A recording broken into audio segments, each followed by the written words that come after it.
से मारने की कोशिश। 45 साल की अमीर विधवा औरत जो 3000 करोड़ की मालकिन है, एक चौकीदार से शादी कर लेती है। जब ये बात उसके बेटा बहू को पता लगी तो उसकी बहू ने तो उसे सबके सामने थप्पड़ मारा और यहाँ तक कि उसके बाल भी नोचे। पर हद तो तब पार हुई जब उसके बेटे ने पैसों के लालच में अपनी ही माँ को जान से मारने की कोशिश की, जिसके बाद दोनों ने जबरदस्ती उसकी सारी जायदाद अपने नाम करवा ली। लेकिन उन्हें ये नहीं पता था कि जिस आदमी को वो चौकीदार समझ रहे हैं, असल में वो इस शहर का सबसे अमीर आदमी 25,000 करोड़ का मालिक है। Who the hell are you? तुम्हारी हिम्मत कैसे हुई यहाँ आने की और ये ड्रेस पहनने की? तुम्हें पता भी है कितने की है? दांत छोड़ो, जस्ट बिकॉज तुम्हारे बदबूदार शरीर ने ये ड्रेस छुई है, इसकी भरपाई तो करनी होगी। सो तुम्हें क्या लगता है ओबे मानेंगे? मनाना ही पड़ेगा। तुम्हारी मम्मी की वजह से मेरे पापा की डील कैंसिल हुई है और अब तुम ही ठीक करके दोगे। वैसे भी मैंने सुना है कि वो शादी कर रहे हैं, शायद उनका मूड अच्छा हो और हमारी बात समझे। अब चलो यहाँ से। बेटी की उम्र है शादी करने की और तुम ये ड्रेस पहन रही हो। खुद की शादी में फटे हुए पुराने कपड़े पहनोगे, तभी तो सोचा मरने से पहले ये ड्रेस पहन लूं। जरूर यहाँ की नौकरानी होगी तुम। रुको, तुम्हें तो अभी निकलवाती हूँ यहाँ से। प्लीज, ये कैसी बात कर रही है? मैं कोई भी हूँ, आप इज्जत की बात कीजिए। ओह, इज्जत? तुम जैसे लोगों की कोई इज्जत नहीं होती। माँ, तुम यहाँ पे? ये यहाँ भी आ गई? और ये क्या? शादी का जोड़ा? बुढ़ापा आने वाला है लेकिन अय्याशियों के शौक खत्म नहीं हो रहे तेरे, है ना? चल बता, कहाँ है तेरा वो दूसरा पति? भाग गया छोड़कर?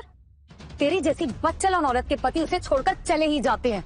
ऐश्वर्या प्लीज यार, वैसे भी हमने माँ से रिश्ता तोड़ दिया है, उनको ये सब बोलने की जरूरत नहीं है।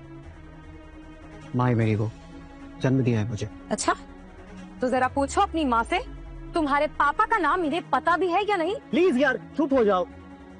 तुम मुझे चुप कराने की हिम्मत कर रहे हो? कहाँ है इसका वो फटीचा सिक्योरिटी गार्ड पति जिसकी वजह से मेरे पापा का इतना नुकसान हुआ? पूछो कहाँ है? क्या तुम सिक्योरिटी की बीवी हो? तुम यहाँ की नौकरानी भी नहीं हो। तुम जैसे लोगों को तो जेल भिजवाना चाहिए। चलो कपड़े उतारो।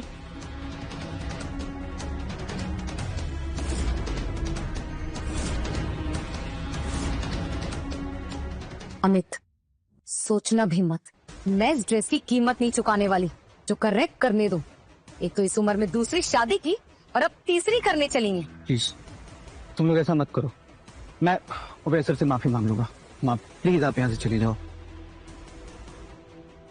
मैं चली जाऊंगी, एक बार मेरे पति को आ जाने दो। अगर उन्हें ये कपड़ा अच्छा लगा तो हम ही खरीद लेंगे।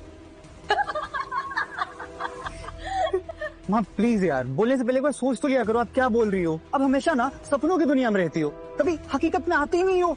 कभी ना अपनी औकात देखो, अपनी असलियत देखो। वैसे भी ना तो आपसे ग्रुप भैया मिलने वाले हैं, ना तो आप हमारी सोसाइटी का हिस्सा बन सकते हो। हिस्सा छोड़ो, हमारे सामने खड़े होने की औकात तक नहीं है। ऐश्वर्या प्लीज माँ, आप हमेशा ना ऐश्वर्या को परेशान करती हो। आप ना हमें खुश देख ही नहीं सकते। जब तक आप नहीं आए थे ना, हम तीनों खुश थे। आप आते ही ना झगड़ा लगाना शुरू कर देती हो, झगड़ा करती हो हमारे साथ। इट्स नॉट फेयर माँ, अभी तो हम पे इंसाफ कर दो, ये जुल्म करना बंद करो हम पे। प्लीज हाथ जोड़ता हूँ आपसे, आप यहाँ से जाओ। ठीक है, मैं चली जाऊंगी, लेकिन एक बात याद रखना बेटा, जिसे रिश्तों की कद्र नहीं है ना, वो तुम्हारी कद्र भी कभी नहीं करेगी। नमस्ते।